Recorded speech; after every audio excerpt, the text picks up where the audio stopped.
Safety మెకానిజంను తీసుకొచ్చింది. పట్టాలపై ఉండే రాళ్లు చెత్తను తొలగించేందుకు ఇంజిన్ ముందు భాగంలో ప్రత్యేకమైన మెటల్ ప్లేట్లను అమర్చారు.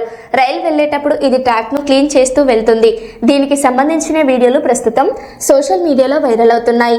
ప్రయాణికుల భద్రతే లక్ష్యంగా రైల్వే మౌలిక సదుపాయాలను ఆధునీకరిస్తున్నట్లు అధికారులు వెల్లడించారు.